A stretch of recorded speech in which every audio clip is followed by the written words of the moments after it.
Olá, tudo bem? Se você não me conhece, meu nome é Marcos Davi, eu sou professor de biologia e professor de teologia também, e esse aqui é meu canal, Teobio Marcos Davi. Aqui a gente vai falar de teologia e de biologia e da fusão dessas duas áreas do conhecimento, ciência e fé, se é que é possível. Hoje eu quero falar com você sobre um assunto muito importante e que dá muita confusão. Ao longo do tempo, isso já tem dado confusão e ainda hoje continua dando confusão dentro da igreja evangélica. Eu quero falar com vocês hoje sobre heresia ou erro teológico. Quero falar um pouco sobre isso. Espero que isso seja útil para você. A intenção desse canal é fazer com que você aprenda um pouco mais, que você compreenda um pouco melhor a palavra de Deus. É uma pequena contribuição que eu dou aqui nesse universo das redes sociais. Tem muita gente boa falando, explicando, ensinando teologia e teologia de boa qualidade, mas também tem muita gente que está ensinando ou heresia ou erro teológico. E eu queria falar um pouquinho com vocês sobre essas diferenças entre heresia e erro teológico. Quero convidar você a me seguir. Se você gostar do vídeo, dá um like. E se você não gostar, pode dar um dislike. Faça seu comentário. Faça propaganda para as outras pessoas e espero que seja útil para você. Bom, eu queria fazer aqui umas pequenas definições para a gente avançar aqui no tema. Então, toda heresia é uma transgressão do correto ensino da palavra de Deus. Ora, a Bíblia tem uma doutrina ou um corpo de doutrinas que são extraídas das Sagradas Escrituras, tanto do Antigo Testamento quanto do Novo Testamento. Um bom livro de teologia sistemática pode te ajudar a saber quais são essas doutrinas essenciais, essas doutrinas básicas, essas doutrinas centrais do cristianismo. Né? Muitos teólogos acabam fazendo um resumo das doutrinas que caracterizam o cristianismo, por exemplo, quando declaram ou quando pensam sobre o credo apostólico. Ali é um exemplo de doutrinas que são essenciais para a caracterização do cristianismo? Essa é uma pergunta que tem sido feita ao longo de todos esses 2000 anos de história do cristianismo e particularmente nos dias atuais é uma pergunta que também tem se levantado, né? O que é de fato o cristianismo? Quem é cristão deve professar o que como doutrina, né? A Bíblia vai nos dizer que o ensino que fundamenta a igreja, o ensino que sustenta a igreja, é o ensino que foi estabelecido pelos apóstolos e pelos profetas. Os profetas representando o Antigo Testamento e os apóstolos representando o Novo Testamento. Em função disso, tudo o que está escrito na Bíblia Sagrada, nos 66 livros da Bíblia Sagrada, fazem parte do que nós chamamos de a palavra de Deus inspirada pelo próprio Deus. Assim, nós temos que a Bíblia Sagrada, as Sagradas Escrituras, são a regra de fé e de prática de todo aquele que se diz cristão, de todo aquele que se diz seguidor de Jesus Cristo. Nesse sentido, então, a gente vai procurar algumas definições do que seria então uma heresia. O que é então um ensino distorcido da palavra de Deus, né? Logo depois do fechamento do cânon, ali o apóstolo João escrevendo o Apocalipse por volta do ano 100 depois de Cristo, a gente tem alguns anos depois Inácio de Antioquia escrevendo algumas cartas, e nessas cartas ele vai tocar no tema da heresia. Veja que a heresia já estava bem presente logo no início da igreja. E em outro vídeo nós vamos ver algumas heresias presentes no Novo Testamento, né? Antes mesmo dos apóstolos falecerem, muitas cartas do Novo Testamento foram escritas para combater alguns ensinos heréticos e alguns erros teológicos que já existiam naquele contexto da igreja primitiva. Mas, aqui, olhando para essa carta de Inácio, nós vemos essa declaração dele. Veja lá. Eu, portanto, ainda não eu, mas o amor de Jesus Cristo, rogo a vocês que usem somente a nutrição cristã e se abstenham de ervas de uma espécie diferente, quero dizer, heresia. Pois aqueles misturam Jesus Cristo com seu próprio veneno, falando coisas que não são dignas de crédito, como aqueles que administram uma droga mortal no vinho doce, que aquele que ignora toma avidamente, com um prazer fatal, levando à sua própria morte. Então, veja a comparação que Inácio está fazendo aqui. Ele está fazendo a comparação de uma heresia com algum tipo de substância, né, que causava a morte na pessoa que viesse a ter contato com essa substância, por exemplo, colocada num copo de vinho.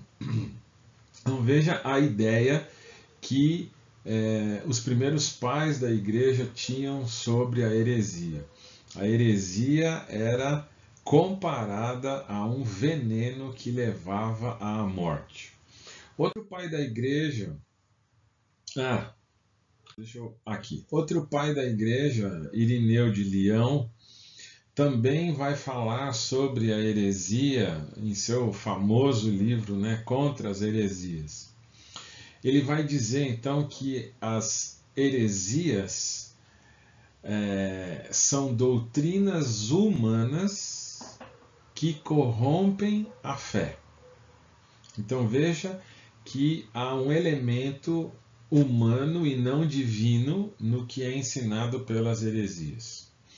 Além disso, Irineu também vai chamar os hereges de mestres de opiniões vãs, ou seja, opiniões que não fazem sentido, opiniões tolas, né? Opiniões vãs. Ele vai usar uma metáfora que é a metáfora do mosaico, não é? Então você imagina um quadro, por exemplo, e esse quadro feito em pedaços, e em vez desses pedaços estarem colocados, todos encaixados, eles estão mal colocados, eles estão colocados de maneira errada. E aí quando você vai olhar a figura está completamente distorcida. Ou seja, esse mosaico não está mostrando a realidade. É assim que Irineu vai chamar a heresia, vai dizer o que a heresia é. Outra coisa importante que corrobora com o texto lá de Efésios, capítulo 2, Irineu vai falar que a heresia é uma negação da regra da fé apostólica.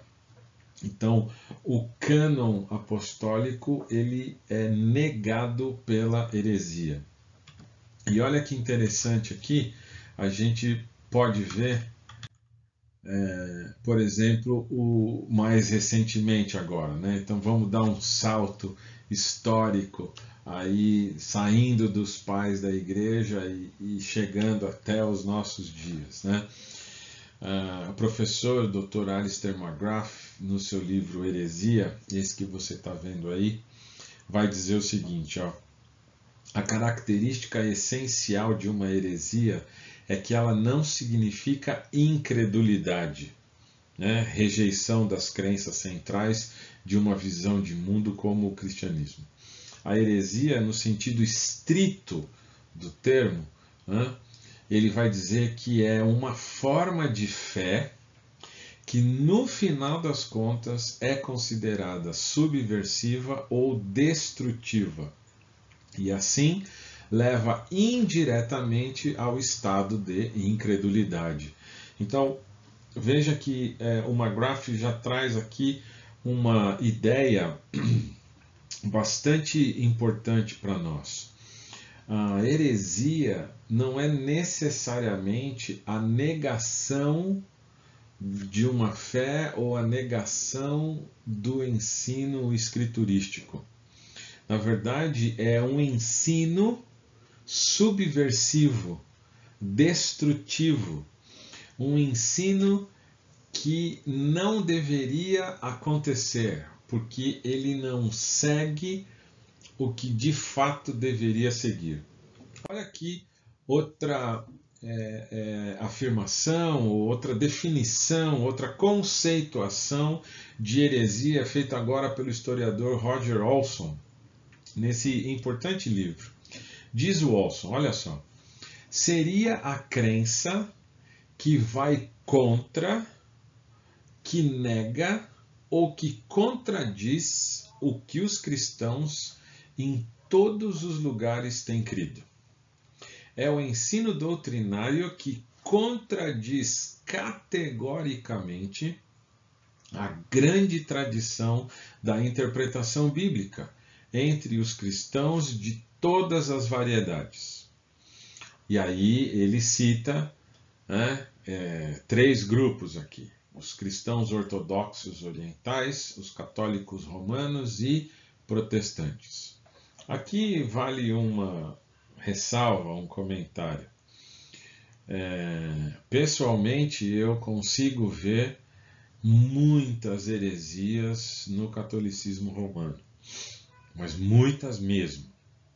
Então, se eu tivesse escrito essa definição, certamente eu não escreveria do mesmo jeito que o Olson escreveu. É claro, o Olson é um cristão, ele é ortodoxo, ele entende de Bíblia, mas aqui eu penso diferente. Eu não colocaria os católicos romanos, provavelmente também não colocaria os ortodoxos orientais. Eu sei que na academia muitos teólogos colocam o catolicismo romano, os ortodoxos orientais, né, como cristãos também.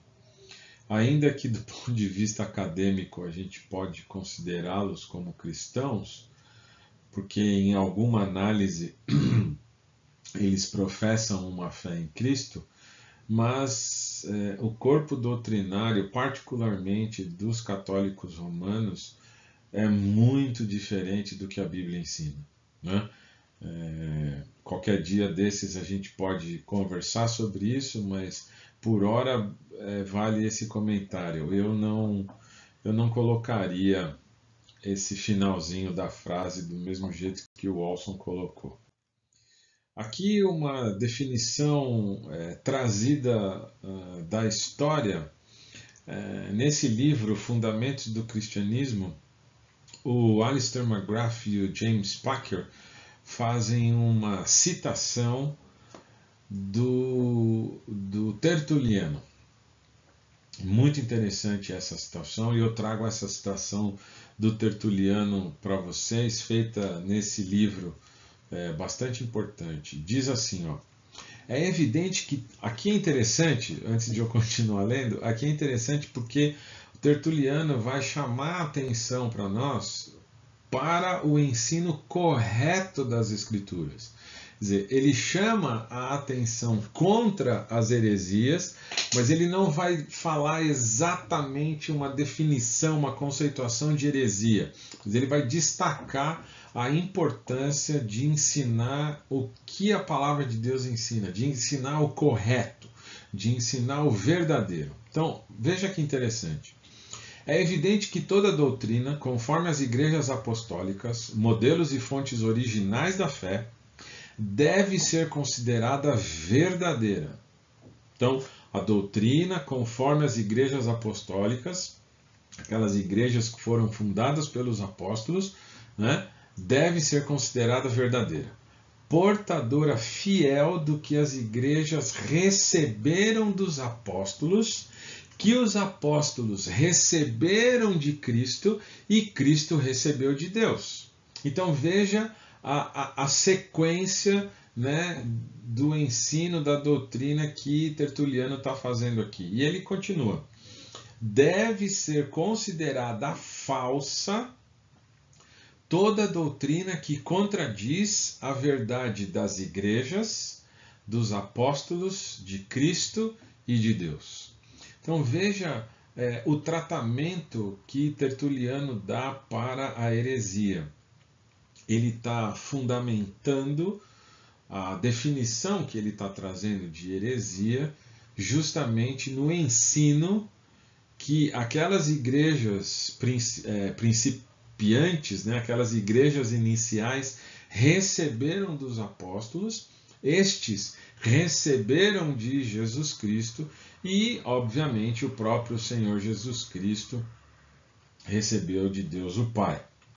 Então, mais recentemente aqui, o professor Dr. Robert Godfrey, ele traz uma definição muito importante sobre heresia, né?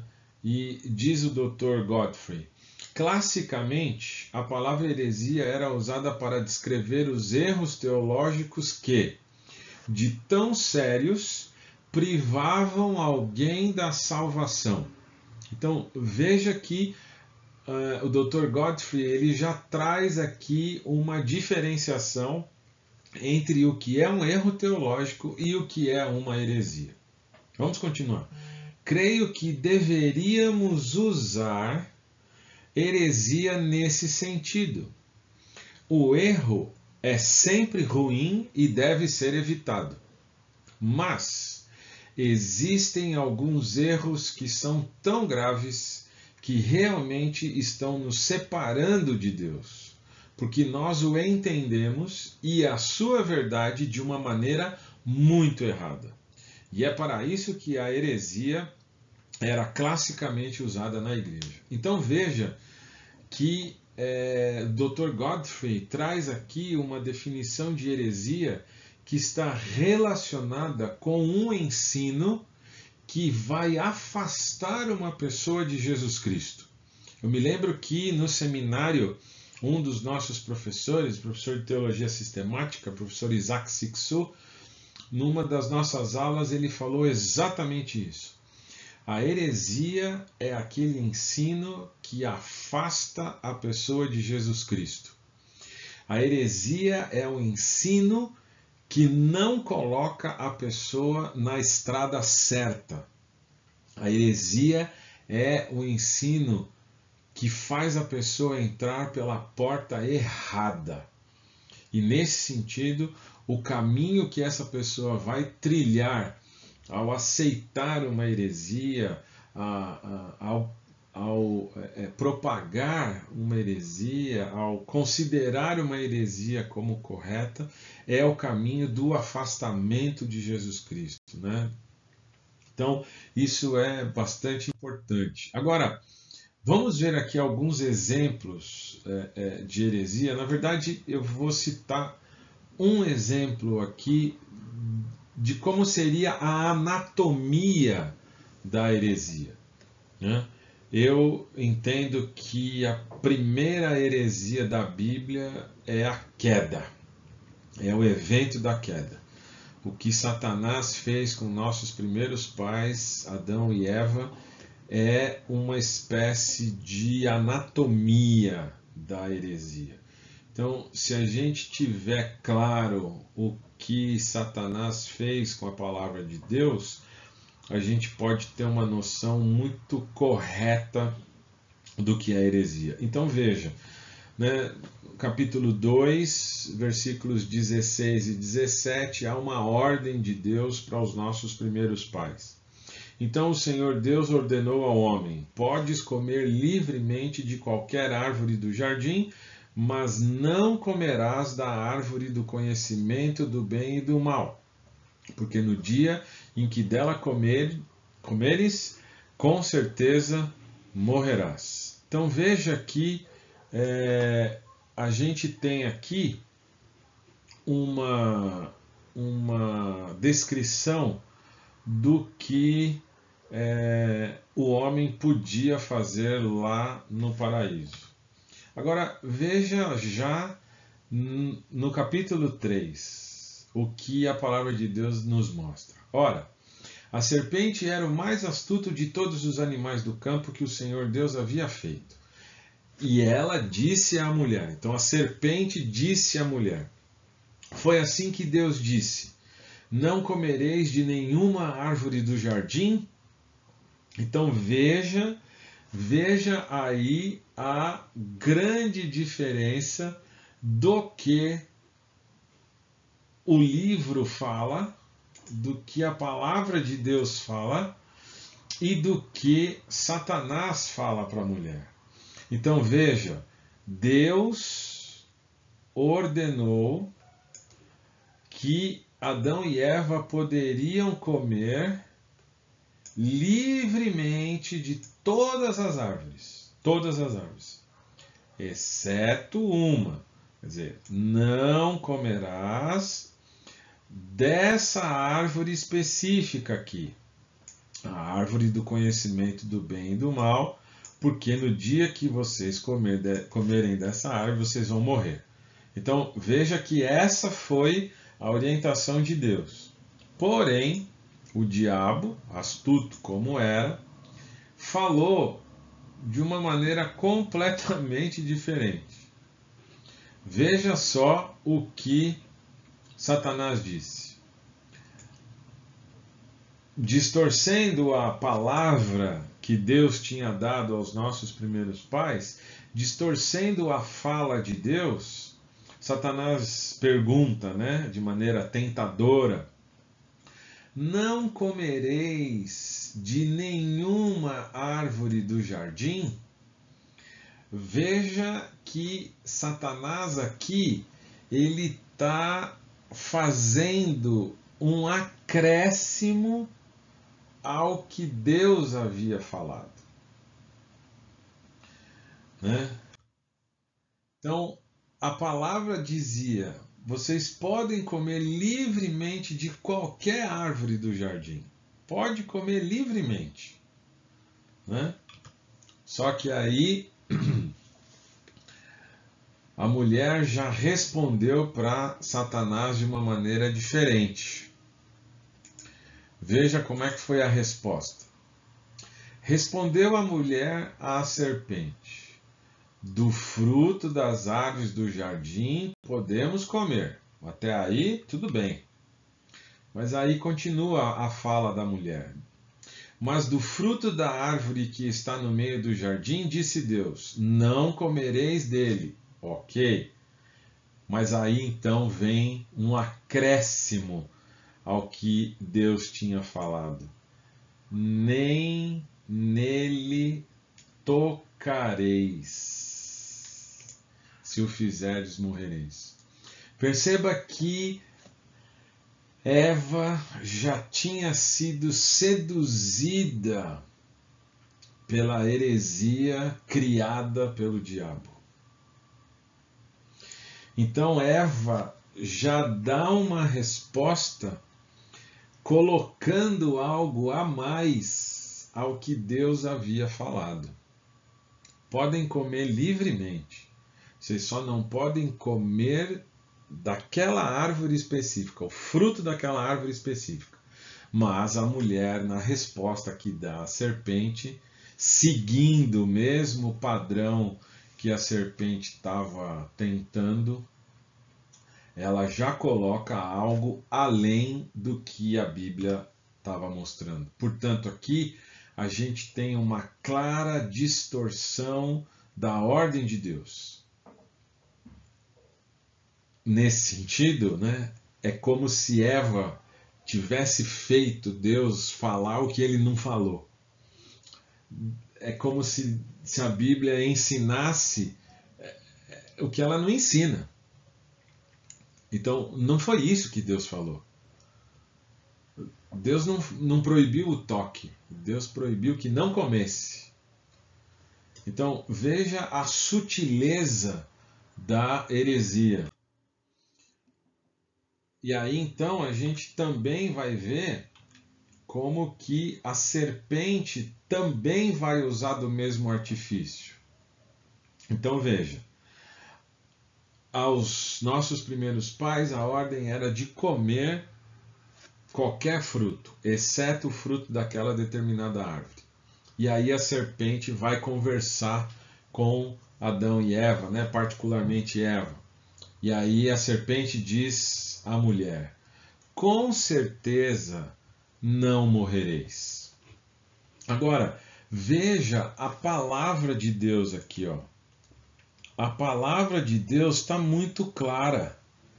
Se houver desobediência da ordem, a morte vai ser uma consequência dessa desobediência.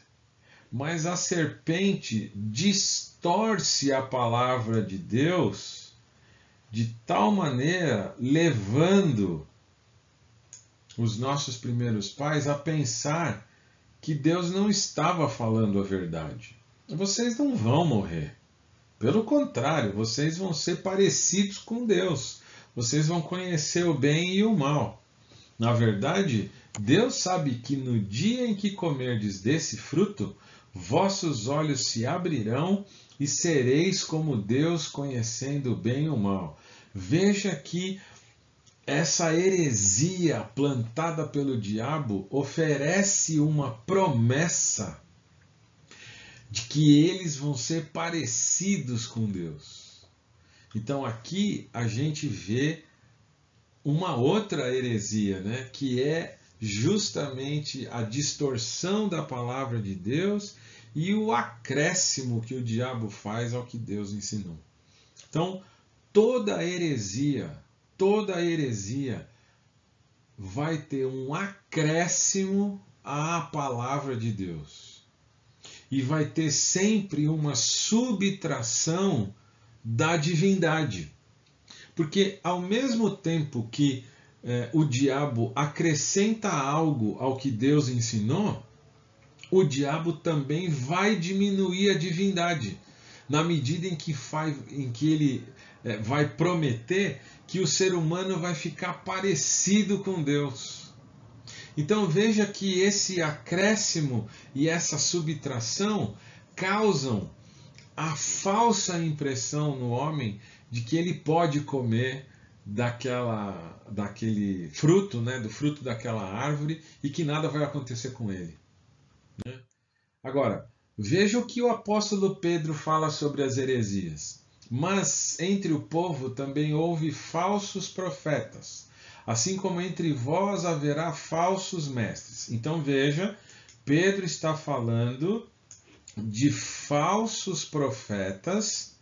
Ele está fazendo uma alusão ao Antigo Testamento, mas ele também está falando agora para a igreja perseguida, para a qual ele está escrevendo, que no meio dos cristãos haverá falsos mestres.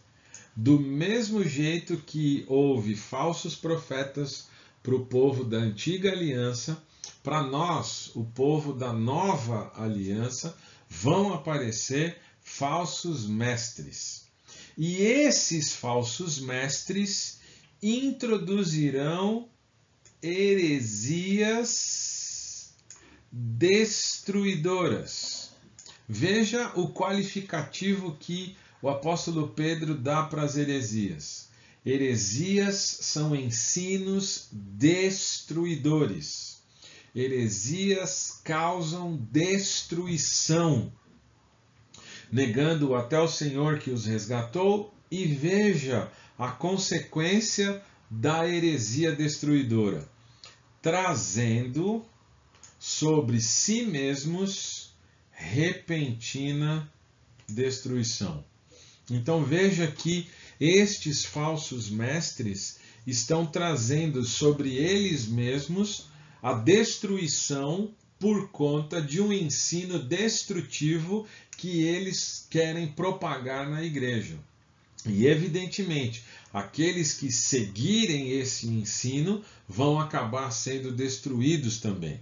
Agora, eu quero fazer aqui a diferenciação sobre a heresia e o que é um erro teológico para nós encaminharmos aqui para o final desse nosso encontro.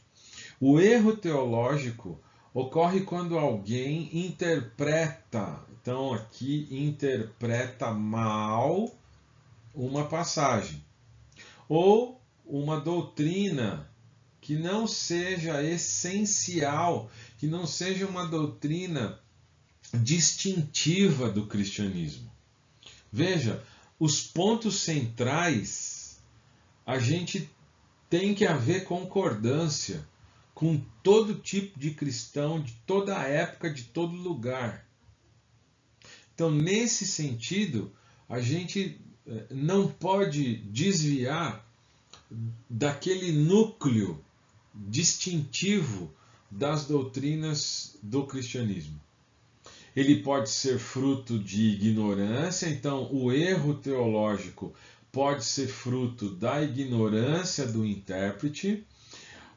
O erro pode ser fruto do contexto cultural daquela circunstância, e se a gente vai aplicar aqui, a Bíblia é um livro de princípios. Então, estes princípios são atemporais e universais na palavra de Deus, né? Ou, infelizmente, o que pode acontecer muitas vezes, quem está ensinando a Bíblia não está estudando direito. Mesmo assim, existem certos ensinos que não vão afastar a pessoa da fé cristã. E mesmo assim, nós podemos considerar essa pessoa como um irmão em Cristo. Claro, a gente não vai ensinar o que está errado, né? Muito menos ensinar uma heresia. Então, deixa eu colocar aqui alguns exemplos para vocês. Olha só.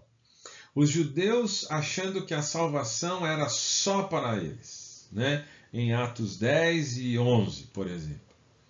Né? Pedro reluta em ir na casa de Cornélio, que era um gentil. Pedro estava achando que a salvação era para os judeus, né? E ele não estava percebendo que aquela promessa de Atos 1:8 já estava se cumprindo. O próprio Jesus tinha falado que eles iriam receber um poder para serem testemunhas de Jesus, né? E como é que a gente corrige um erro teológico, né? A gente ensina a verdade, a gente ensina o que a palavra de Deus ensina.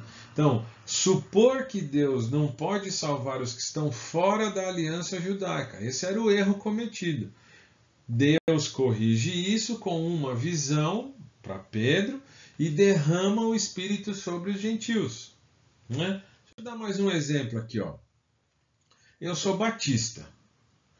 E como batista, eu acredito que a melhor forma de batismo, a forma correta de batismo, não somente a melhor, mas a correta, é o batismo por imersão, né? De maneira que a pessoa, o batizando, é mergulhado inteiramente na água, né? Algumas outras igrejas operam o batismo dessa forma. Mas existem outras tradições cristãs que vão batizar de outra forma, né? Então, aqui, né, a questão dos católicos, eu estou colocando por eles fazerem dessa forma, mas os católicos possuem ensinos que são verdadeiras heresias. Aqui o assunto é batismo, tá bom? Então é por isso que eles aparecem aqui, mas tomem cuidado com isso. Então veja, meus amigos presbiterianos, meus irmãos em Cristo, fazem o batismo de uma outra forma. Para mim, isso é um erro teológico. E eu já pude até mesmo participar de um debate com um amigo presbiteriano, e foi uma conversa muito boa sobre isso. Você pode procurar aí na internet, você vai achar esse debate. Então, esse é um erro teológico do ponto de vista de um batista que crê que a forma correta de batismo é a imersão. Certamente, para os presbiterianos, o batismo que eu acredito pode ser considerado por eles como um erro teológico também. Mas veja, o ensino bíblico é de que todo crente tem que ser batizado em nome do Pai, do Filho e do Espírito Santo. A maneira como o batismo é administrado vai causar, né, essa possibilidade do erro teológico. É bem verdade que alguns radicais vão considerar como uma heresia, mas a gente não entende dessa forma, né? Outro exemplo é a questão da escatologia. Todo cristão, sem exceção, deve afirmar que Jesus Cristo vai voltar de maneira física, ele vai recolher a sua igreja, ele vai julgar os vivos e mortos. Para os vivos, né, para aqueles que são salvos, nenhuma condenação vai haver para estes. Os réprobos vão ser punidos eternamente junto com o diabo e os seus anjos no inferno. Então, esse é o ensino bíblico sobre escatologia. Qualquer linha dessas não pode fugir desse ensino central da palavra de Deus, né? Quem afirma que Jesus não virá de forma física não está afirmando o que a Bíblia afirma. Entende o que eu quero dizer? Então, para mim, né, eu sou um amilenista. Então, eu entendo, por exemplo, que a igreja está vivendo o milênio desde que Jesus subiu aos céus. Há outros que vão interpretar o milênio de uma maneira diferente. Há aqueles que vão dizer que a igreja será retirada antes da tribulação, há aqueles que dizem que a igreja vai passar pela tribulação, que é o meu caso, outros vão dizer que a igreja vai ser retirada só depois dessa tribulação, enfim. A escatologia é uma área que a interpretação pode dar margem para uma ou outra forma de pensar. Mas negar que Jesus Cristo vai voltar é uma heresia. Negar que Jesus vai julgar vivos e mortos é uma heresia. Negar que a igreja de Jesus Cristo vai reinar para todo o sempre com Jesus Cristo é uma heresia.